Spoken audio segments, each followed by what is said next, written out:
Halo bosku, kalian apa kabar nih hari ini? Kita jumpa lagi di sini dan hari ini saya mau bahas soal HP dari Samsung.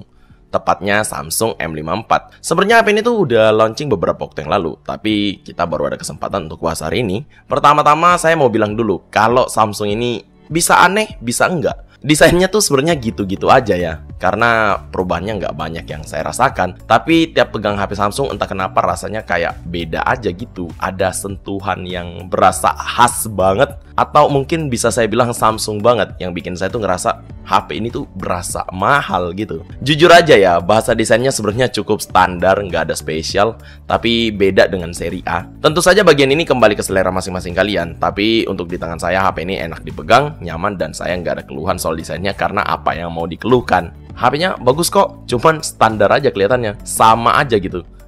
Untuk bagian depan di sini displaynya pakai Super AMOLED Plus dengan ukuran 6,7 inci, resolusinya Full HD Plus dengan refresh rate maksimal di 120 Hz. Yang saya maksud dengan maksimal karena bisa kita atur dengan kenyamanan kita. Misalnya mau ngehemat baterai, kita bisa turunin ke 60 Hz. Ya, ini sesuai dengan kenyamanan sekali lagi, dan maksimalnya bisa di 120 Hz. Untuk bagian layar saya rasa nggak ada keluhan. Saya suka banget, brightness-nya tinggi banget. Untuk pemakaian outdoor juga nyaman. Ukuran layar lega, dan panel yang digunakan tentu saja memanjakan mata saya dengan warna yang vibrant dan tajam. Ya, bagian ini nggak pernah miss sih dari HP-HP Samsung. Dipakai nonton, dipakai main, semuanya enak. Nah, selanjutnya untuk bagian spesifikasi, di mana kita dapatnya Exynos 1380 dengan GPU Mali G68 MP5. Untuk penggunaan standar seperti scroll, sosmed, tentu saja semuanya lancar dan aman. Saya nggak pernah ada keluhan. Aman sentosa dengan refresh rate 120 Hz. Scroll juga berasa nyaman banget gitu. Baca dokumen dan juga dipakai nonton juga satset. Nggak ada masalah sama sekali. Ya, ini wajar ya, karena prosesor ini juga dipakai sama Samsung A54 yang memang ya bagus banget itu. Untuk performa gaming seperti Mobile Legends bisa main dengan sangat nyaman, bahkan sampai grafik ultra, refresh rate super. Main PUBG Mobile juga main nyaman di HD High. Ini grafik tertinggi yang terbuka di sini. Sampai sekarang setting lebih tinggi belum terbuka ya, tapi gak apa-apa karena mainnya memang masih nyaman aja. Untuk Genshin sendiri main di medium bisa, tapi lebih nyaman main di pengaturan rendah. Untuk soal performa di sini nggak ada masalah sama sekali, semuanya nyaman, dan juga nggak ada keluhan untuk saya yang memang kalau main game cuman tipis-tipis aja sih. HP ini juga udah support jaringan 5G, jadi untuk pemakaian jangka panjang saya rasa sudah oke. Dan ini akan saya bahas ntar lagi karena memang HP ini kayaknya punya tujuan untuk pemakaian lama sih.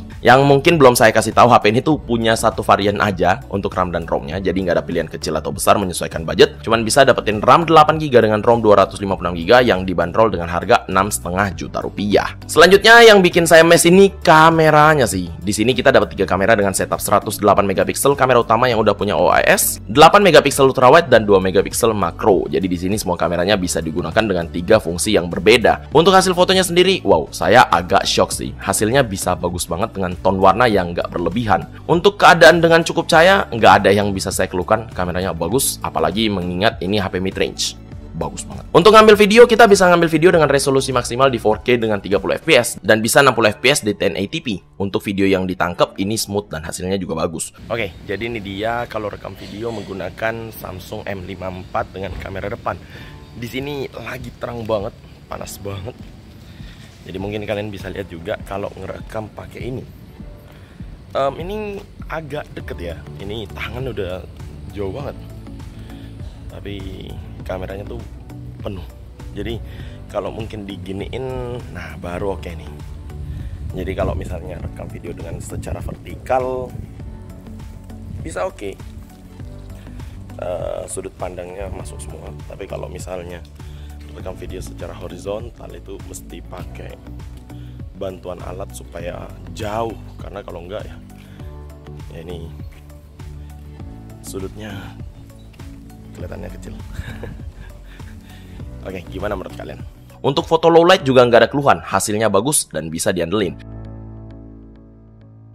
Yang bikin kaget sebenarnya ultrawide-nya sih. Biasanya ultrawide ya hasilnya akan jomplang kalau dibandingkan dengan kamera utama. Tapi di sini enggak loh. Memang nggak sama ya, tapi bisa cukup ngejar sih. Dan untuk selfie di sini punya resolusi 32 megapiksel, terhitung cukup gede ya untuk kamera selfie. Tapi hasilnya juga oke, detailsnya dapat, warnanya oke, dan saya nggak ada keluhan sama sekali. Dan untuk kameranya ini ada fitur-fitur seperti misalnya ngilangin objek yang ganggu foto. Ini juga pakainya gampang, pilih gambarnya yang kalian mau edit, tekan tombol edit, tekan 3 titik dan pilih penghapus objek. Simple banget. Untuk hasilnya sendiri saya bisa bilang bilang kadang bagus banget, dan kadang mesti diulang sih.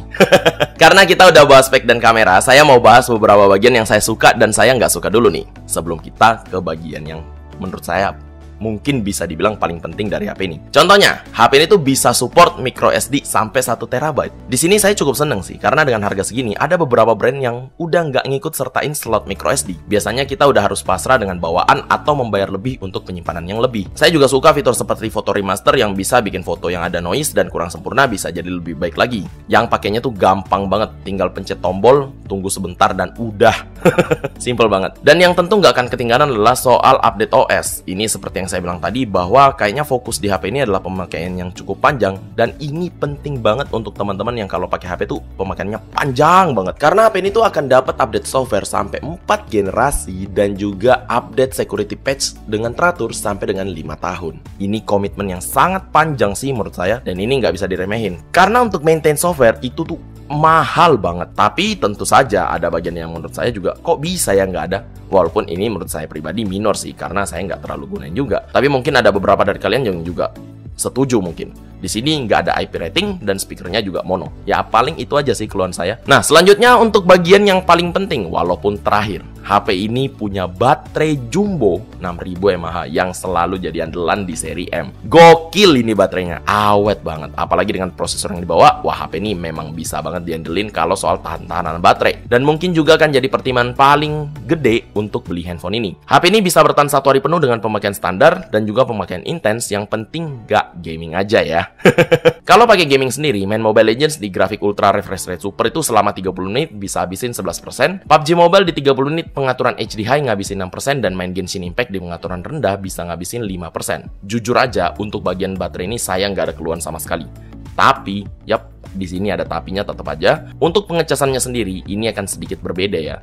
HP ini support 25 watt, tapi nggak ada charger bawaan dalam paket penjualan. Kalau kalian pakai yang 25 watt dari Samsung, bisa ngisi 48% selama 30 menit, dan full di 98 menit.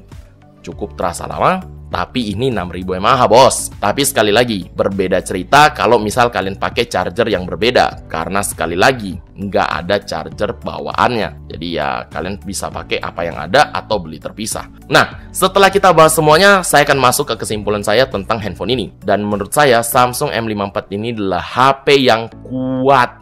Ya, kuat. Saya suka banget dengan ketahanan baterainya, karena desainnya walaupun simple, ini enak dilihatnya. Nggak ada macam-macam dan pakainya juga nyaman. Kameranya juga bagus sesuai dengan ekspektasi saya, dan kalau berbicara soal software dan update-nya, saya rasa ini udah nggak perlu dipertanyakan lagi. Komitmen yang sangat panjang akan jadi nilai plus banget di sini. Paling ada beberapa bagian yang seperti saya sebutkan tadi, di mana nggak ada IP rating dan speakernya masih mono, tapi itu bukan masalah yang besar banget. Apalagi kalau misalnya nih, kalian memang cari HP dengan baterai awet, jumbo, dan kameranya bagus dengan software yang bisa pemakaian panjang, HP ini tuh langsung jadi pas banget untuk kalian. Untuk teman-teman yang mau beli handphone ini, langsung bisa klik deskripsi di bawah. Saya udah sertakan link pembelian dari Samsung juga. Dan kalau kalian mau tahu lebih lanjut tentang Samsung M54 ini, sebenarnya kalian juga bisa klik link yang ada di deskripsi. Saya udah sertakan juga.